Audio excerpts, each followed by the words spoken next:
Hello, fellow lovers of the liminal and the weird, and welcome to another video by Liminal Spaces. So I have finally finished reading the new translation of Hardboiled Wonderland and the End of the World, which is now titled The End of the World and Hardboiled Wonderland by Jay Rubin. Well, by Haruki Murakami, but it's translated now by Jay Rubin.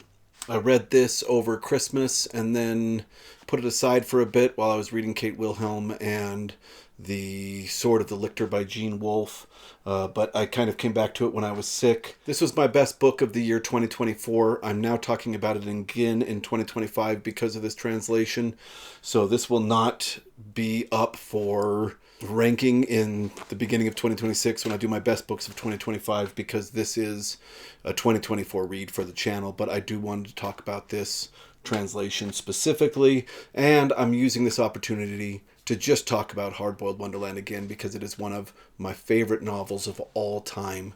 Really blew my mind when I first read it, which was in college around 2002. I was an undergrad.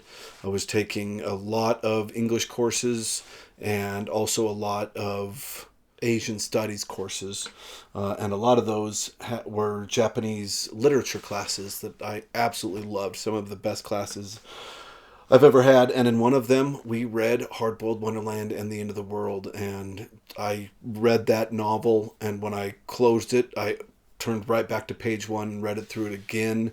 It was my focus for that entire class. I wrote a big paper on it. Really the first truly weird novel that I ever read that really gripped me, and it sent me on a journey for the weirdest novels I could find of the type that are like riddles that you have to work to figure out, so much so that that's kind of what I look for in this channel. So yeah, it's a big one for me, and I just want to talk about today why you should read it. So we'll start with the quickest of synopsises I can do for this novel. And this novel is very interesting because it has two parallel narratives that eventually intertwine, but on the surface, when you first start reading, are so incredibly different that it doesn't seem like they could ever intertwine. So we'll talk about the first one. These are the odd chapters in this book, and they are the part that is called Hardboiled Wonderland. And they're called Hardboiled Wonderland, I think, very much because they are a little bit of a look at the hard-boiled detective fiction. There's a little bit of that in there. And Wonderland is referring to Alice in Wonderland, which I think this also is kind of looking at through its narrative. In fact, we start in a way that I kind of consider a rabbit hole. If you look at the structure of Alice in Wonderland, I think the Hardboiled Wonderland section of this book really follows that. So the book opens with a man in an elevator, and the elevator is so perfectly made and so silent that he can't tell what direction he's moving in. He could be going up, he could be going down, he could be going side to side. He has no idea. And when he first stepped in this elevator, which happened before the book started, he didn't even know where it was going.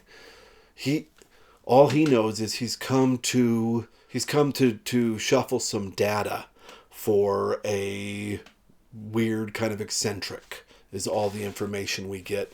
There's no buttons in the elevator. All he did is step in and the elevator closed. So our introduction to this world is finite. It's liminal. It's in a space that is between worlds, right? Obviously, the narrator, who's never named in the book, understood and remembers and knows, of course, but we don't really get all that. But he's going to a world that he doesn't even know what's going to happen when those doors open. And we quickly learn we quickly learn from him that he works as a calcutech, and that we're in Tokyo, and that the information wars have really blown up in Tokyo, and that he works for the side that tries to protect data. But there's bad guys out there that try to steal data. And what's been done, as far as we can understand through his description while he's in this elevator, is that he has been surgically changed in his brain to be able to shuffle data, to encrypt it, and that the only way to unencrypt it is to run it back through his brain. The narrator doesn't tell us much about this, but what he does is, and Murakami shows this through an image, is in order to pass the time, he puts both of his hands in his pockets, and he has different amounts of change in each pocket, and he simultaneously counts the change in each of his pockets through feel. And he adds up one side here and one side here, and then puts it together and adds it up in his brain. Something, of course, that I don't think anybody could do, but because of his surgery, he is able to do. Finally, the doors open.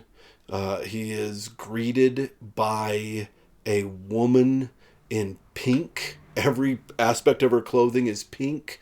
And she speaks to him, but no sound comes out of her mouth. So he kind of tries to read her lips.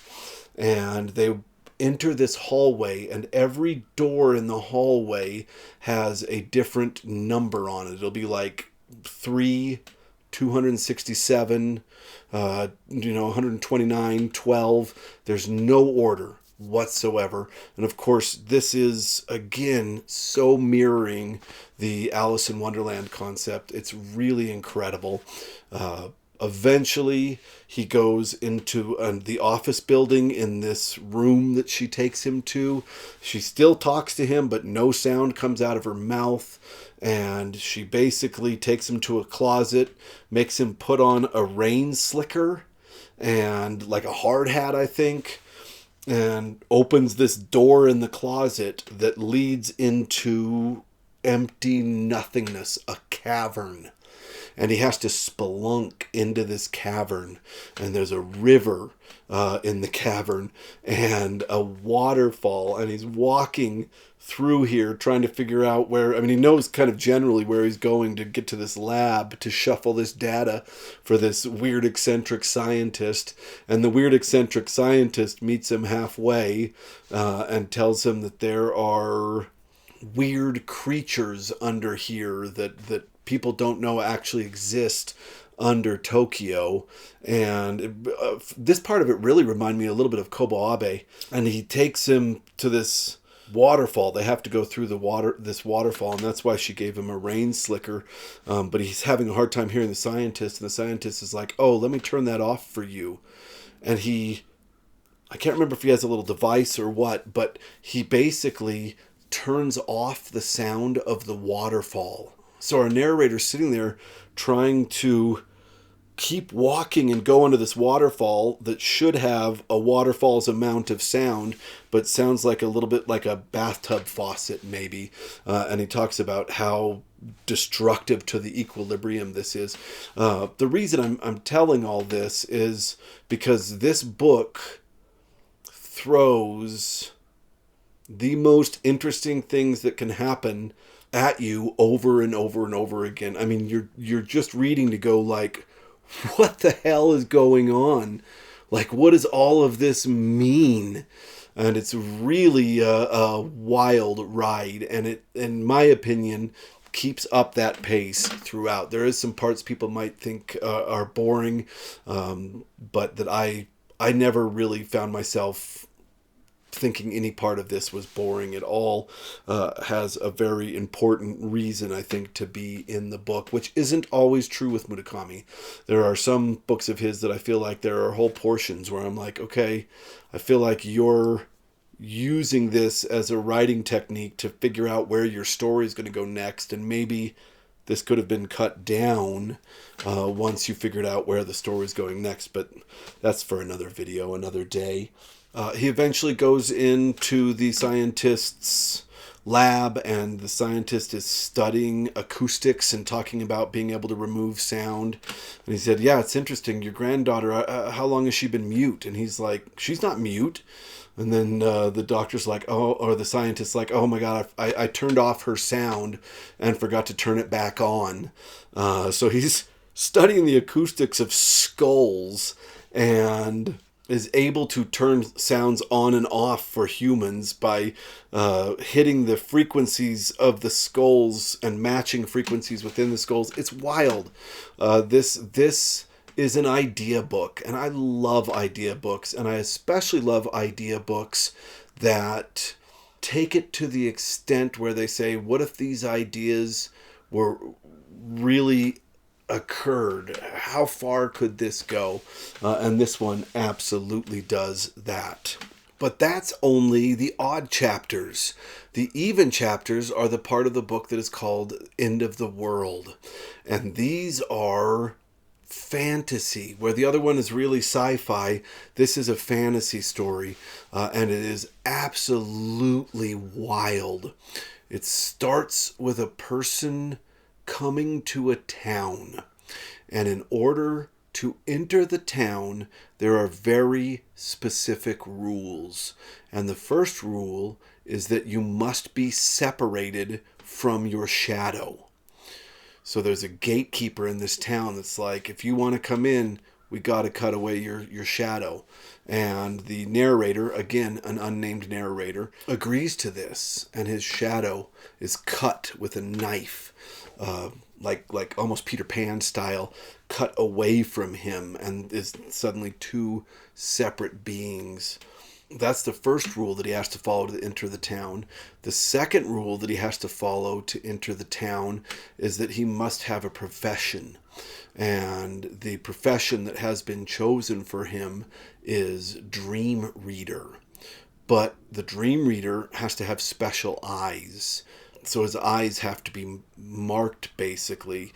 And the way that the gatekeeper does this is he takes a knife and stabs each of his eyes. It's completely painless, but it scars each of his eyes, and suddenly daylight really bothers him. He has to stay indoors and can't really handle daylight, but that allows him to read dreams.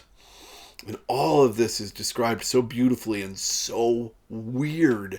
And this town is filled, of course, with people and town stuff, but also with beasts, and they're unicorns.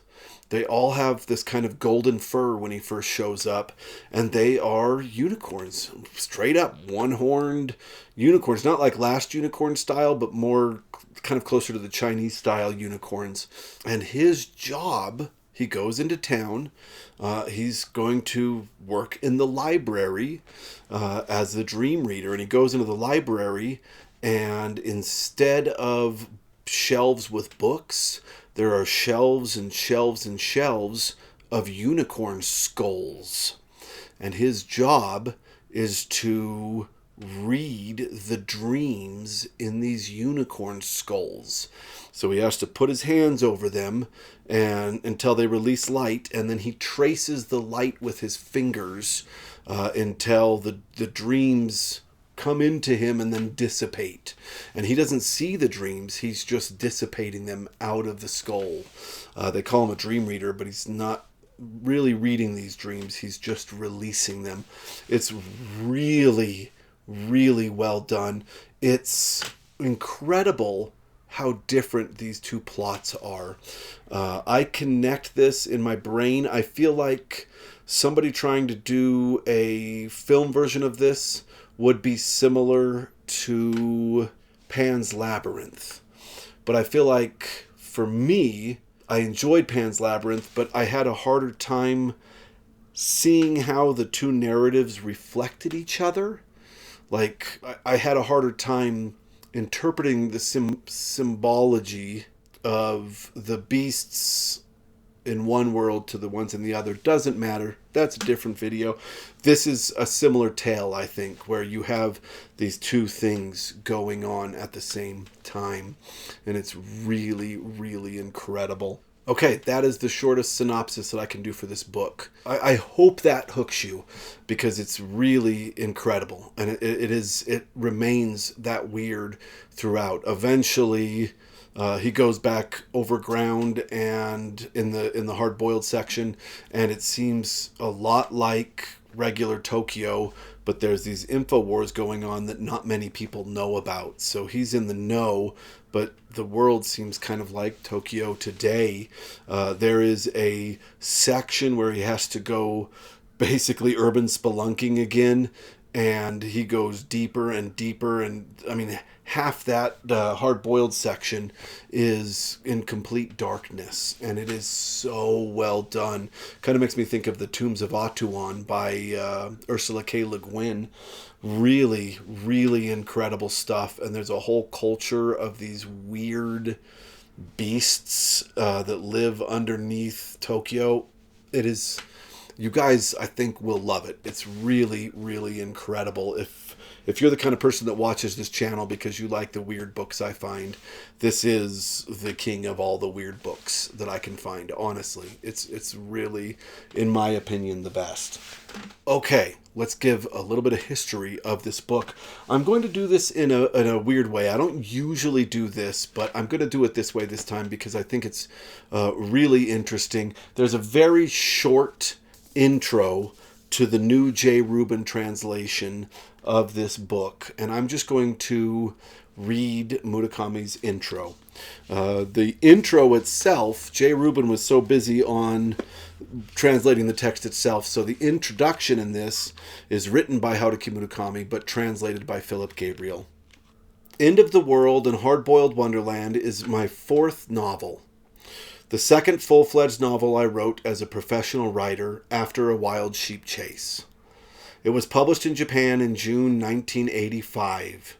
I was in my mid-30s then, a bit presumptuous perhaps, or else naively fearless, and my attitude was, no problem. Life is long, and I can write as many novels as I want. My career was just starting out, so I still lacked all the writing techniques and skills a novelist needs, but I thought I'd naturally acquire them one by one over time. So I figured there's nothing to worry about. What I need most right now, I decided, is confidence. The unshakable conviction that once I decided to write something, I'd be able to finish it. So in 1983, when the publisher Shinchosha asked me to write a brand new novel, the kind that wouldn't first be published in a magazine, I immediately signed on. Sure thing, I told them. This was my first time writing a novel like that, but I didn't feel hesitant or apprehensive about accepting. My plan was to revise my earlier novella, or lengthy short story, you might say, entitled The City and Its Uncertain Walls. Now, of course, a lot of you might know that that's his most recent novel that's been released. That's a whole different crazy story. I've done a video on that. He rewrote the concept again without the hard-boiled section of this in his most recent novel. If you want to know what my thoughts are on that one, go back into December and you'll see a video for that one. I also read that one recently. I'd written this in 1980 for the literary magazine Bungakusai, but I wasn't happy with the story, and I put it aside afterward, never publishing it as a book. I figured that when the right time came, I'd do a major rewrite. I wanted very much to go back to it since the motif of the novel was important to me, worth taking the time to rewrite until I was satisfied with the result.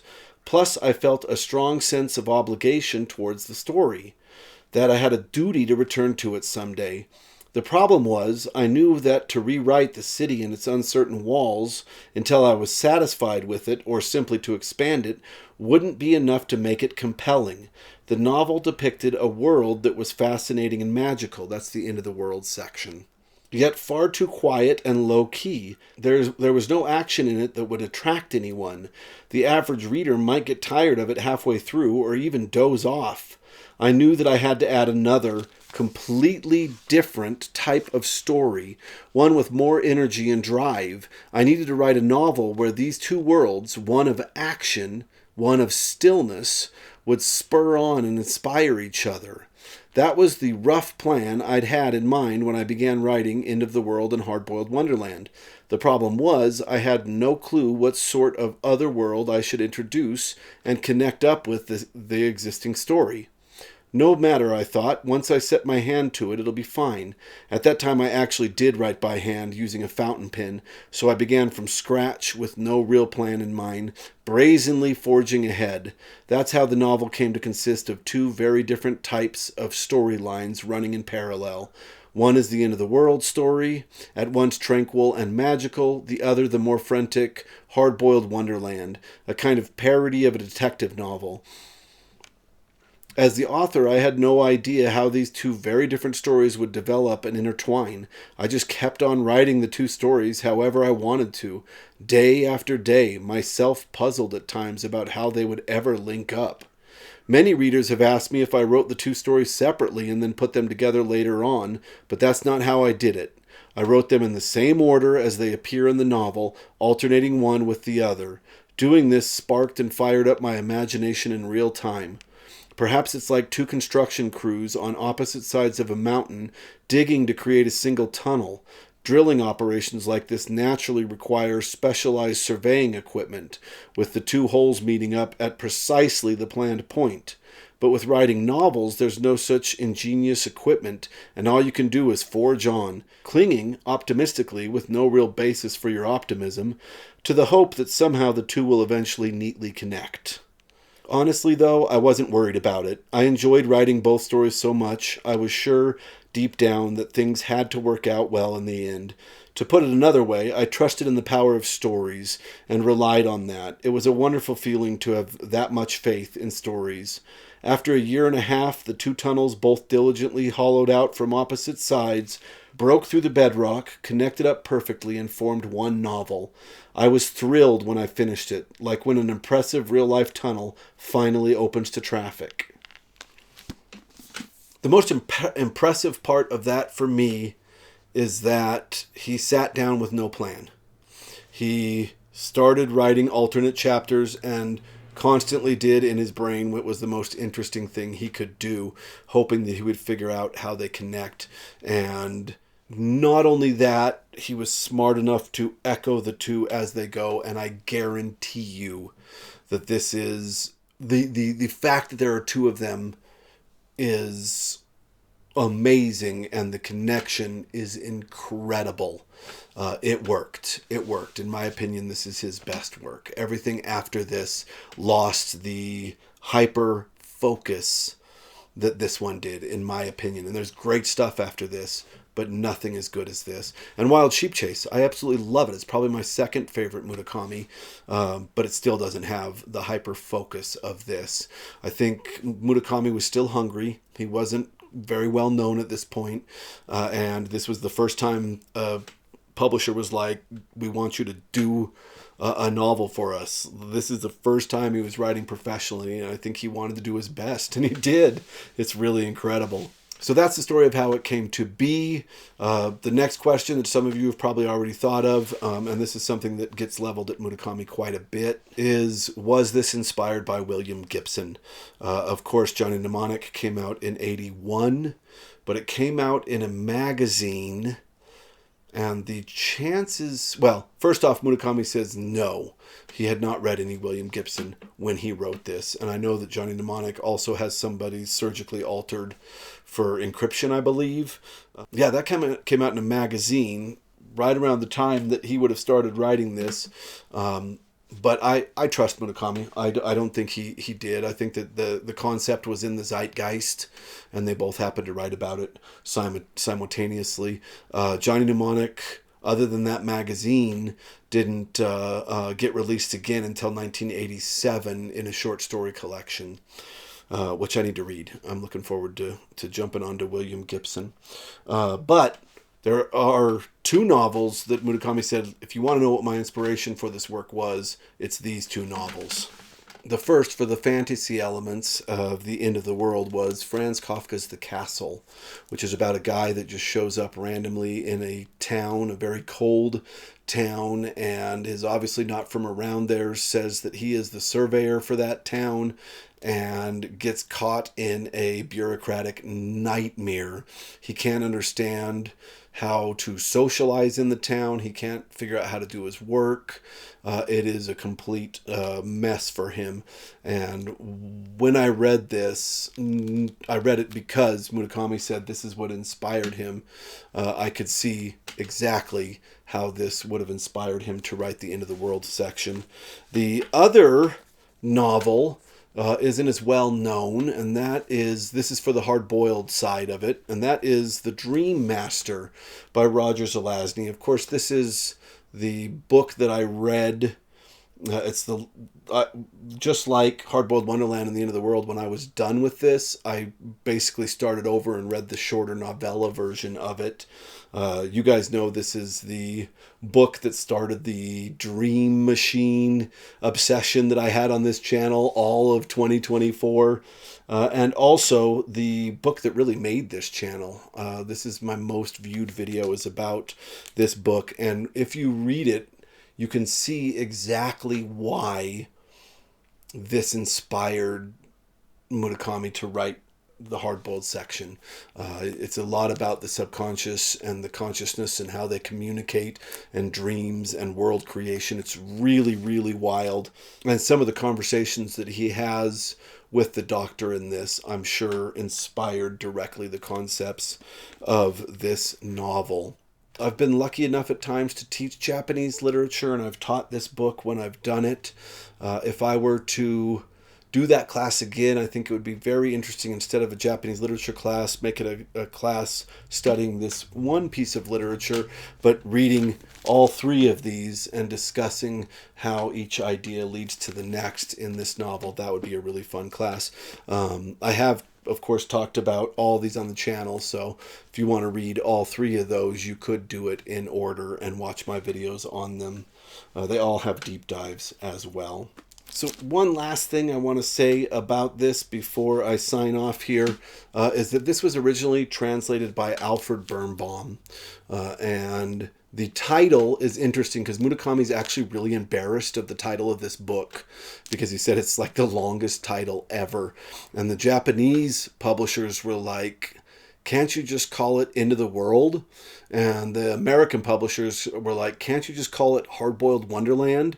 And Alfred Birnbaum, the first person to translate it, wanted to change the title entirely, and Murakami refused all of it. And, I don't think Murakami should be embarrassed. I think this title is literally a map of the book, and I think that that's absolutely incredible. Alfred Birnbaum switched the order from End of the World and Hardboiled to Hardboiled Wonderland and the End of the World because it rolls off the tongue in English much better, I think. Also, it makes sense to me because we start with Hardboiled in the book, and the last chapter is End of the World in this book. So it makes sense to go in that order to me. This was published in America in 1991. This is a first edition copy of it. Then, of course, it's been published in paperback quite a few times.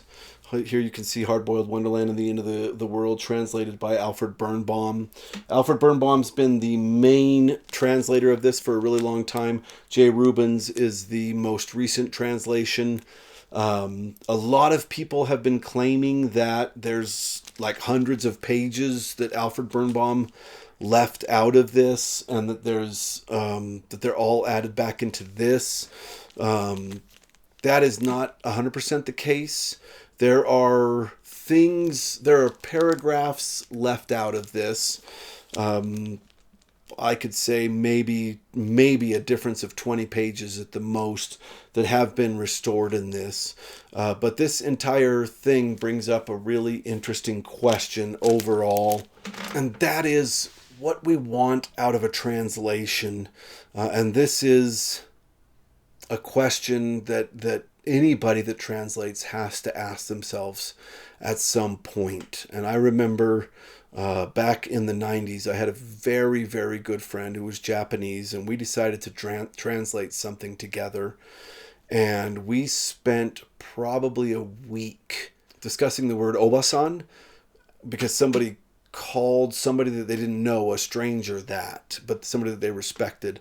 And my Japanese friend wanted to translate that as auntie, and I wanted to translate that as ma'am.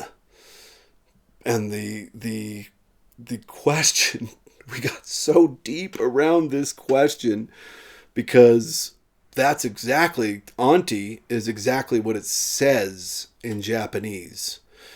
In Japan, you can call, I guess, an older woman will say that you don't know auntie. Be careful who you call that. But in English, we don't do that.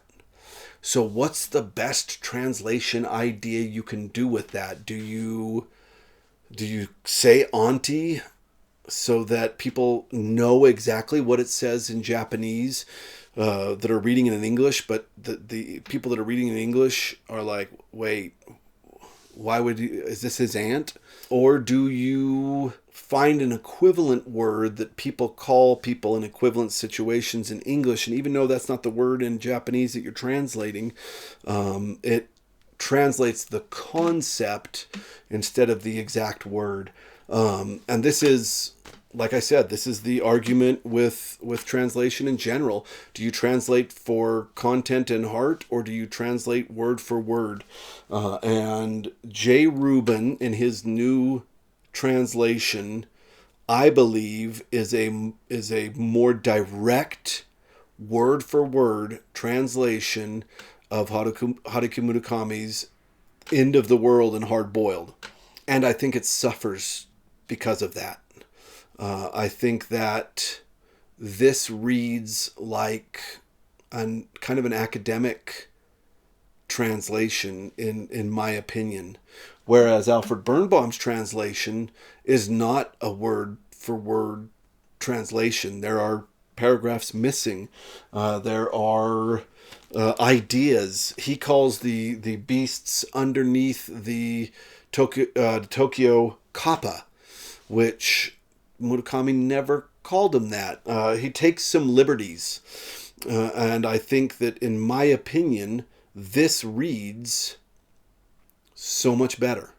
This reads so much better. And I believe together, when I read each of these, they both tell the same story. So we're getting into kind of a nitpickiness. This story is a very direct translation, almost academic at points. This matches the breakneck action speed of the hard-boiled sections and the beauty of the fantasy sections. But so does this. Honestly, I enjoyed the story in both, but when it comes right down to it, I'd say if you're going to read this, start with Alfred Birnbaum. And if you loved it as much as I did and want to do a reread of it, absolutely jump to the Jay Rubin at that point. Because you know you love the story and you will enjoy the drier text. There's really difficult stuff to translate here. And Jay Rubin has a wonderful afterword in this where he talks about why he made the choices that he made, because he knew he was coming up against a translation of this that is beloved. So why a new translation? And he talks about that in this. And I really respect Jay Rubin. For instance, the big Japanese cleverness of this novel is that the narrator in the hard-boiled section calls himself, I think, Watashi. And I might get these reversed. If I do, I apologize. Let me know in the comments. And the narrator in the End of the World section, the fantasy section, calls himself Boku. Both of those mean I in Japanese. We don't have that many variations of I in English language. So when Birnbaum was faced with this cleverness and was like, okay, how do I capture the heart of that cleverness? How do I translate in a way that it is as clever? He came up with the concept of writing the hard-boiled parts of the story in past tense and the end of the world parts of the story in present tense. So you feel that change right away, just like you do in the Japanese book. Absolutely incredible. Jay Rubin, translating directly, just translated both sections in past tense, and they say I. So you don't feel that shift the way you do in the Japanese one. There's just no way to translate it, so he just chose to say both those words mean I, and he went with that. So you lose the heart in this one that Alfred Birnbaum found a way to do in this one. I feel like this Hardboiled Wonderland and the End of the World that I love, that is my favorite book of all time, is the artistic vision of two men, mainly 99% Haruki Murakami with 1%, well, that's not even fair. I believe that Birnbaum is a genius translator. I really do. I prefer his translation of Norwegian Wood over Rubin's, or is it Gabriel's? I can't remember. I enjoy his translation of the first two Murakami novels. Anything Birnbaum, I have a tendency to like a little bit more. That's my personal recommendation. If you're going to read any translation, start with Alfred Birnbaum. If you enjoy it and want to read it again, which I think a lot of you will, then read the Jay Rubin one. How can you tell the difference between the two? Get the one that says Hardboiled Wonderland and the End of the World. If it says End of the World and Hardboiled Wonderland, then you're getting Jay Rubin. So read the one that's called Hardboiled Wonderland and the End of the World. You can see they even reused the covers. This is Hardboiled Wonderland and the End of the World.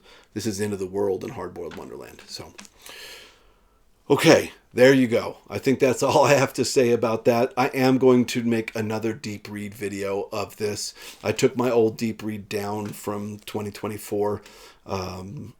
I feel like I've learned more from rereading it recently, and the Jay Rubin with the extra stuff. Nothing. I mean, it's all, like I said, it's little tiny bits that were added that were taken away in Birnbaum's and added again in Rubin's that I think bear me doing another video to talk about. So I know you're probably tired of hearing of Haruki Murakami. I promise you I'm going to do this deep read and we're done with Hardboiled Wonderland and the End of the World. I will let it go after that.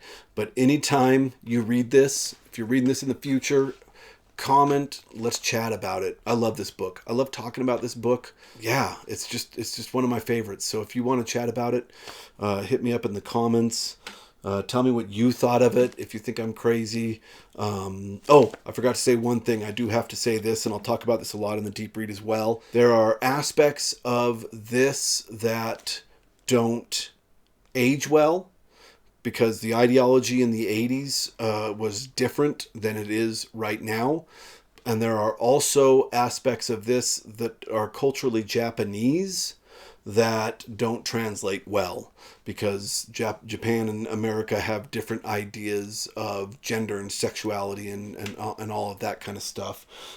So just know going in, there's going to be some parts that you read and go, oh, that didn't age well, or oh, that's weird. And those are, I feel, going to exist anytime you translate another culture, also are going to exist anytime a book is from a different ideology back in the past. So, all right, there you go. My most recommended book. There it is, Hardboiled Wonderland and the End of the World. It's so much fun. Thank you for letting me do this again.